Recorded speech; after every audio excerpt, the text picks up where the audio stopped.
मोराजी चौक के पास ग्राउंड है।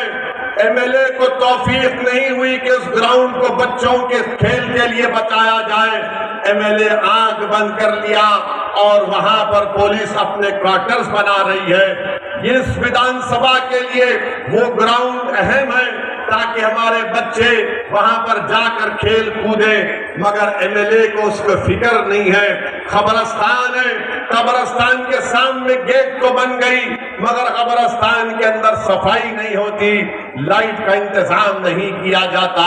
बापू नगर का जो कांग्रेस का एमएलए है, ना तो वो उस बापू नगर विधानसभा के जो लोग जिंदा है उनके लिए कुछ काम करता है, और जो लोग कब्रिस्तान में सो रहे हैं वहां पर भी उनकी साफ सफाई का इंतजाम या लाइट का इंतजाम नहीं कर सकता।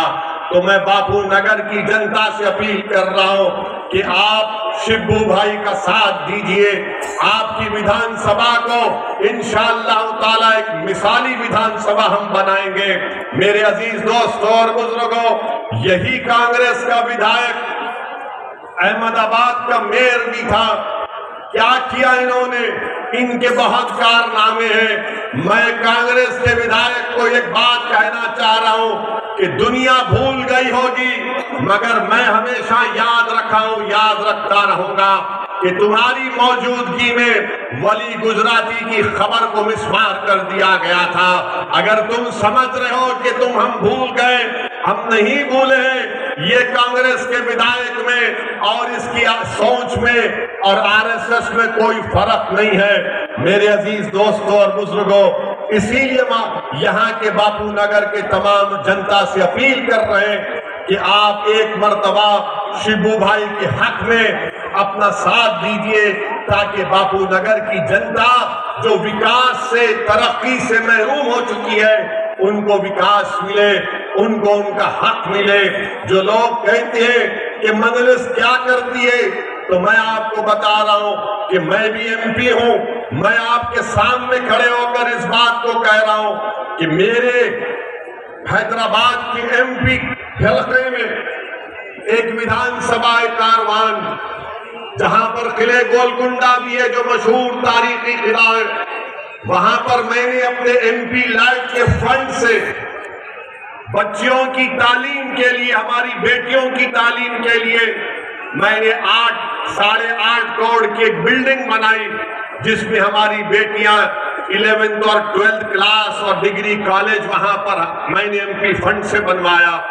वहां पर एक नहीं, दो नहीं, बल्कि बहुत बड़ी तादाद में हमारी बेटियां जाकर वहां पर अपना इंटर 11th और 12th और ग्रेजुएशन की तालीम को मुकम्मल करती हैं।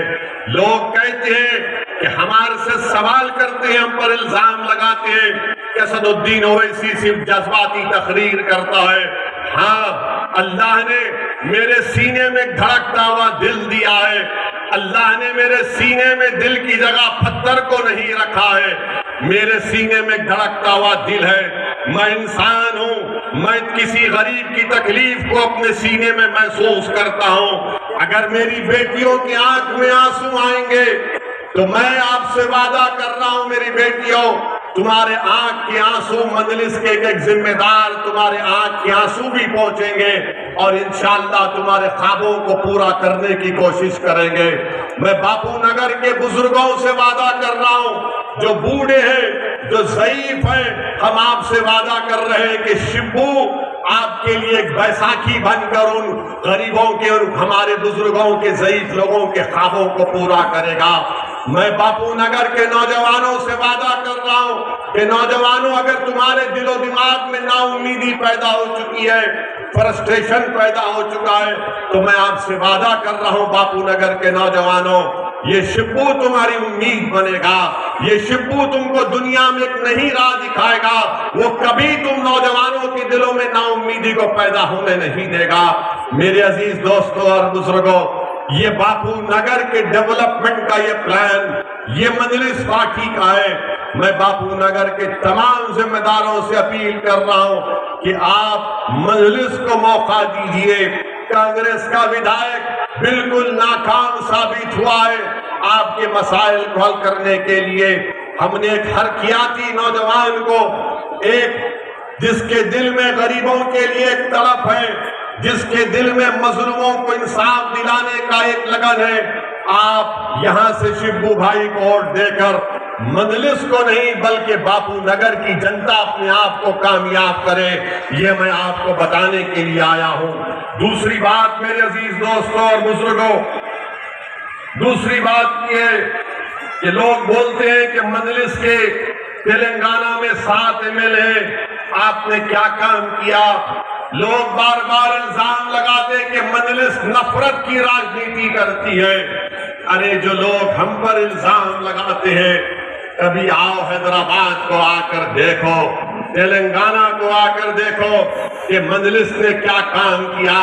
मेरे अजीज दोस्तों और बुजुर्गों, मजलिस ने गवर्नमेंट के जो उर्दू स्कूल है हैदराबाद के और तेलंगाना के जो 10th क्लास में बोर्ड का एग्जाम लिखते हैं, हमने 2005 से अब तक करीब 3 करोड़ बच्चे और बच्चियों को स्कूल का बैग दिया।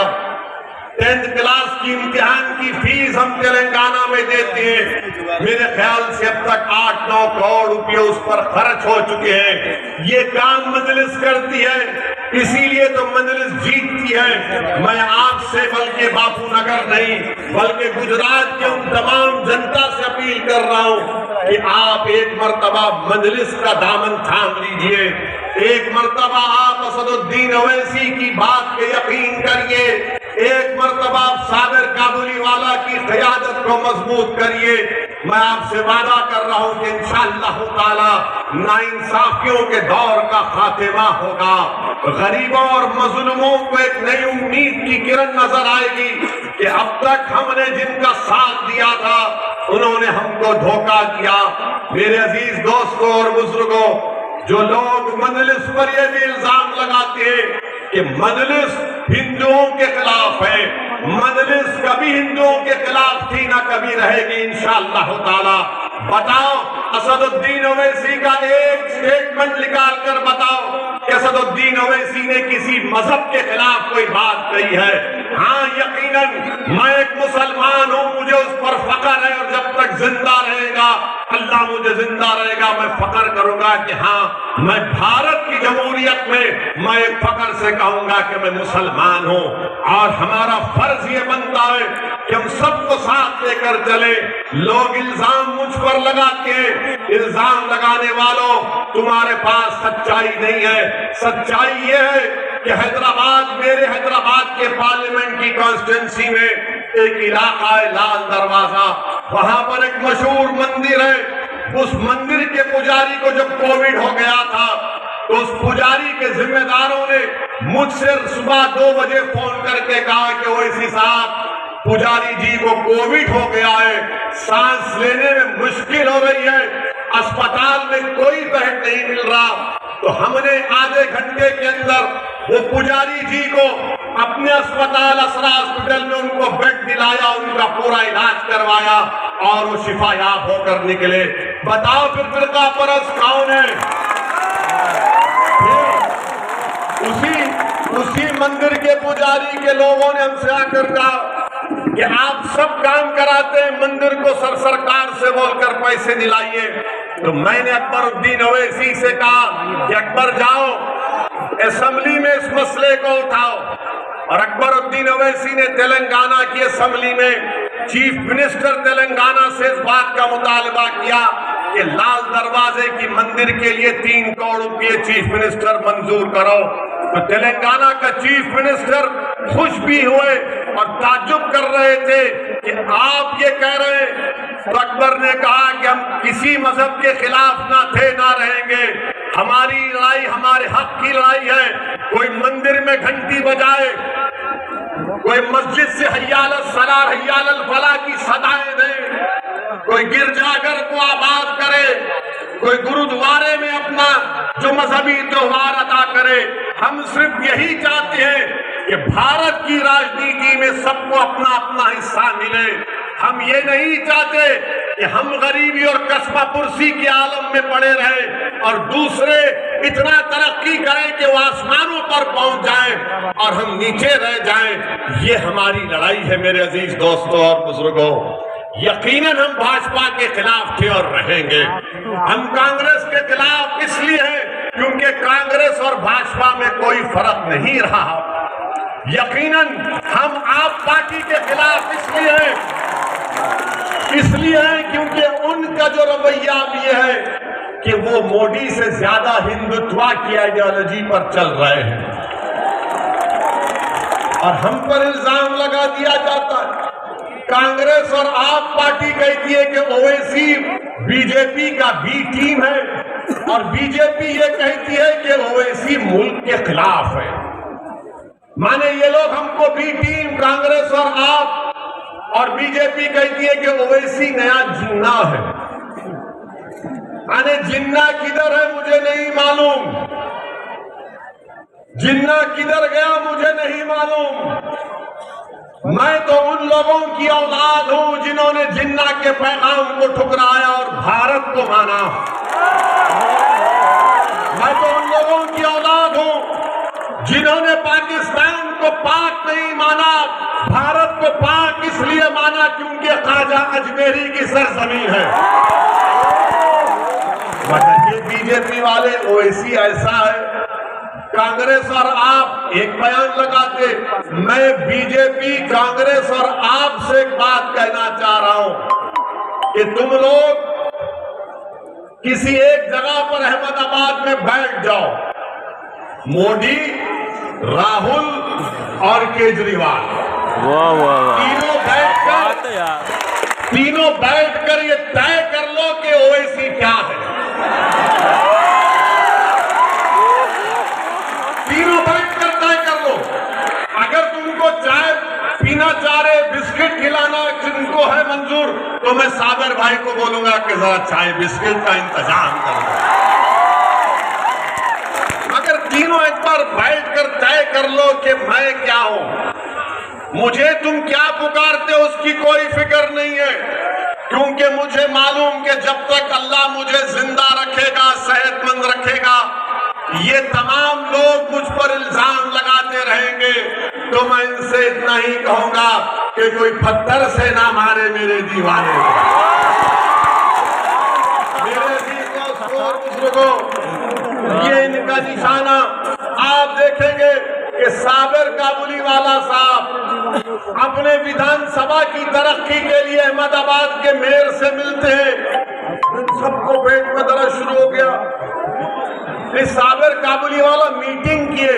अरे दीवाने जनता के दरमियान मीटिंग कर रहे हैं। साबिर काबुलीवाला तो आम आदमी पार्टी की तरह नहीं कर रहे कि आम आदमी पार्टी कहती है, दिल्ली में क्या कहती है कि लोकसभा तुम्हारा, असेंबली मेरी मोदी जी। मेरे अजीज दोस्तों और बुजुर्गों, तीसरी बात यह है कि कल बीजेपी की तरफ से ये ऐलान आया कि गुजरात में यूनिफॉर्म सिविल कोड बनाएंगे, यकसा सिविल कोड बनाएंगे। अब आप बताइए, हम और फिर आज हमारे मीडिया के लोग हमसे मिलने आए, उन्होंने कहा कि नरेंद्र मोदी की कैबिनेट के गुजरात के एक सीनियर मंत्री है रूपाला साहब ने कहा कि एक देश में एक कानून रहना। भाजपा वालों, मेरे कान में फूल नहीं है, मैं जानता हूं हकीकत क्या है। बीजेपी कहती है कि एक देश है तो एक कानून होना चाहिए।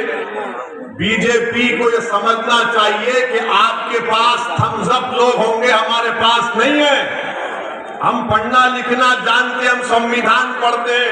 संविधान में एक है स्टेट लिस्ट, एक है यूनियन लिस्ट, एक है कंकरेंट लिस्ट। यानी जो यूनियन लिस्ट है वो दिल्ली की सरकार कानून बनाएगी, जो प्रदेश की लिस्ट है वो प्रदेश की सरकार बनाएगी। एक कंकरेंट लिस्ट होती है, अगर प्रदेश सरकार कानून बनाती है वो भी बना सकती, मगर अगर केंद्र की सरकार बनाएगी तो उसका कानून चलेगा। तो भाजपा वालों, रूपाला साहब, ये आप किसी और को जाकर ये ज्ञान दीजिए, हमको ज्ञान मत दीजिए।